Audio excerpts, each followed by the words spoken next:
ఆమె వచ్చాక నేను వెళ్తాను, ఈలోపు ఎక్కడో ఏదో ఒక రూమ్లో ఉంటాను. ఒక నిమిషం అగోరియమ్మ, ఒక్కసారి మీరు వర్షిని వాళ్ళ అమ్మ పెట్టిన కన్నీళ్లు చూశారు, ఆమె గొంతులో బాధ విన్నారు, కన్నబిడ్డ దూరం అయిపోతోంది అని బాధపడుతోంది. దూరం ఏం అవ్వట్లేదు నాన్న, దూరం ఏం కావాలంటే ఇంటికి వెళ్తా అని చెప్పాను కదా, నెలలో ఇన్ని రోజులు పంపిస్తాను కూడా చెప్పింది. హ్యాపీగా ఇంట్లో వాళ్ళతో మాట్లాడుతుంది, ఇంటికి వెళ్తుంది, వస్తుంది. ఓకేనా, దాంట్లో నేను అలాంటి రాక్షసురాలని కూడా కాదు. హ్యాపీగా 10 రోజులు కాదు 20 రోజులు ఉంటుంది, మళ్ళీ వచ్చేస్తుంది. కాదు అగోరియమ్మ, ఇప్పుడు ఆ తల్లిదండ్రులు ఒప్పుకోవట్లేదు, ఆ పిల్ల జీవితం నాశనం అయిపోయింది అనుకుంటూ ఉన్నారు, మీతో ఏం సుఖపడుద్దని బాధపడుతున్నారు.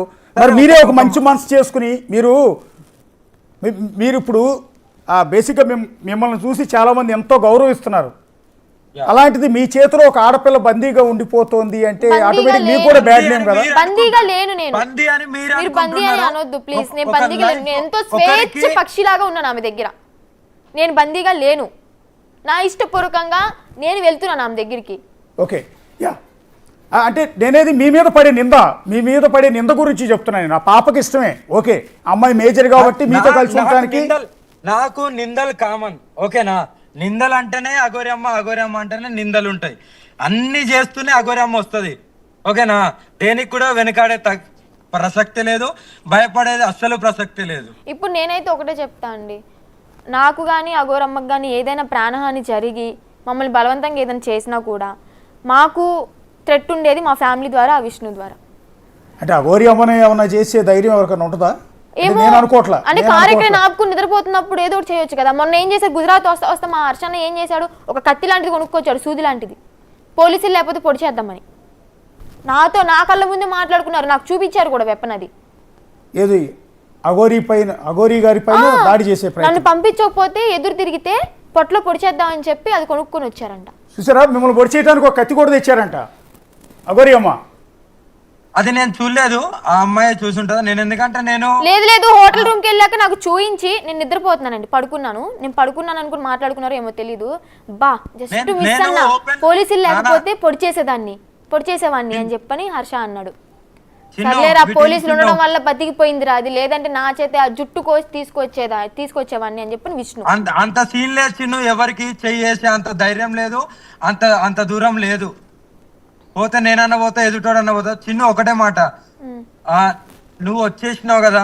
అవును, నేను పూర్తిగా వచ్చేసాను, నేను ఇప్పుడు కాదు లాస్ట్ టైమే పూర్తిగా వచ్చేసాను. చిన్ను ఇటు విను, లోకం ఏమనుకుంటది, పక్కోలు ఏమనుకుంటారు అనేది అవసరం లేదు, ఓకేనా. పెళ్ళైంది కదా, పెళ్ళైంది, నీ ఇష్టపూర్వకంగా నన్ను స్వీకరిస్తున్నావు, నా ఇష్టపూర్వకంగా నిన్ను స్వీకరిస్తున్నాను, మన ఇద్దరు మనసులో కలిసారు. సో జీవితాంతం ఇద్దరం ఇలాగే కలిసి ఉండాలి మనం 100%. పోతే ప్రాణమైన పోవాలి కానీ ఒకళ్ళు వచ్చాక మాట అయితే పడదు కదా. ఘనంగా ఒక జ్యోతిర్లింగంలో నేను ఏదో ఒక జ్యోతిర్లింగంలో వాళ్ళకి ఫోన్ చేసి చెప్తాను, ఘనంగా లైవ్ పెట్టి ఘనంగా పెళ్లి చేసుకుందాం ఇప్పుడు. ఓకే, ఘనంగా, ఊరికే కాదు, ఘనంగా చేసుకుంటాం. మూడోసారి పెళ్ళి అంటావా? మూడోసారి పెళ్ళి అంటావా? మూడోసారి. వన్స్ టెంపుల్, అమ్మవారి టెంపుల్ దగ్గర అయింది మాకు, పసుపు కొమ్ముతో పసుపు తాడు వేశారు. సెకండ్ మా ఇంట్లో వాళ్ళ దగ్గర చైన్ వేశారు, గోల్డ్ చైన్. ఇప్పుడు ఏదో ఒక జ్యోతిర్లింగంలో నేను ఇప్పుడు కాల్ చేస్తాను. జ్యోతిర్లింగం ఎక్కడైతే బాగుంటది అనేది నేను చూసుకొని నేను ఆ జ్యోతిర్లింగంలో వాళ్ళకి నేను కాల్ చేస్తాను, నేను ఇలా వస్తున్నాను అని చెప్తాను. ఇంకొకటి, నీవి నెంబర్స్ ట్రాపింగ్ లో ఉన్నాయి, నాకు ఇచ్చిన పర్సనల్ నెంబర్ ఒక్కటే యూజ్ చేయి ఈ లైవ్ అయిపోయిన తర్వాత. ట్రాపింగ్ చేస్తే పెద్ద మ్యాటర్ ఏం కాదు.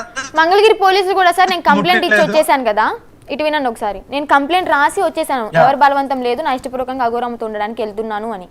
అయితే ఆ కేసు తీసుకున్న వాళ్ళు మా అమ్మ నన్ను కూడా కేసు తీసుకుని పోలీసులే ఈమె నెంబర్ హ్యాక్ చేసి నన్ను ఈడ్చుకొచ్చేయండి, మీ అమ్మాయిని ఎలా తీసుకొచ్చుకుంటారు తీసుకొచ్చుకొని మేము చూసుకుంటాము అని చెప్పని అన్నారు. అంటే నేను ఒక మేజర్ని, నా ఇష్టపూర్వకంగా నేను రాసి ఇచ్చెళ్ళాను అంటే నా కేసు పనికి రాలేదు, విష్ణు వాళ్ళు ఇచ్చిన కేసు పనికొచ్చింది. అంటే నా ఇష్టంతో పని లేదు. పోలీస్ స్టేషన్లో కేసు ఇచ్చినప్పుడు కూడా నేను రాసేసి ఓకే నువ్వు వెళ్ళమ్మా నీ ఇష్టపూర్వకంగా అన్నావు కదా అంటే నేను వచ్చేస్తుంటే పోలీస్ స్టేషన్ ముందే మా నాన్న మన్నయ్య నన్ను ఇప్పటికీ గీతలు ఉన్నాయి, ఈ రక్కేసిన గీతలు ఉన్నాయి, లాక్కుని వెళ్తుంటే మీరు పోలీసులేనా మీ పోలీస్ స్టేషన్ ముందు ఒక ఆడపిల్లకి ఇలా జరుగుతుంది, నా ఏడుపు మీకు కనిపించట్లేదా? ఈ లేడీ కానిస్టేబుల్స్ లేరా? మీరు ఆపలేరా? ఇష్టపూర్వకంగా వెళ్తున్నా అన్నప్పుడు వాళ్ళు అడ్డుకుంటున్నప్పుడు మీరు ఆపాలి కదా అంటే ఎల్లవమ్మ ఎల్లు అని చెప్పని ఎంత రెక్లెస్ గా మాట్లాడంటే అంత రెక్లెస్ గా మాట్లాడారు. అంటే అఘోరి అమ్మాయి అంటే నాకు న్యాయం జరగడానికి పోలీసులు కూడా నాకు న్యాయం చేయరా? ఇంకెక్కడ నాకు న్యాయం జరుగుతుంది? అంటే అఘోరి అమ్మాయి యాజ్ ఎ మీడియా పర్సన్గా ఇది మాకు ఒక అర్థం కాని పరిస్థితి, ఒక విషమ పరీక్ష ఒక విధంగా చెప్పాలండి. ఎందుకంటే ఆ అమ్మాయికి సపోర్ట్ చేయాలా, ఆ అమ్మాయిని మీరు పెళ్లి చేసుకున్నానన్న ఈ అంశాన్ని సపోర్ట్ చేయాలా, లేకపోతే కన్నబిడ్డలే కల్లాడిపోతున్న తల్లిదండ్రులకు సపోర్ట్ చేయాలా, అర్థం కాని పరిస్థితి మాది. ఇప్పుడు మీరు చెప్తున్నది క్లారిటీ ఉంది. నేను క్లారిటీ ఇస్తున్నాను. మీ చేతులు ఎత్తి మొక్కుతాను, ప్లీజ్ దయచేసి మా ఇద్దరిని విడతీయొద్దు ప్లీజ్. మేము ఎంతో ఇష్టపడి మా జీవితాన్ని మేము లీడ్ చేసుకుంటున్నాం, చాలా ఇష్టపడి పెళ్లి చేసుకున్నాం. దయచేసి మమ్మల్ని విడతీ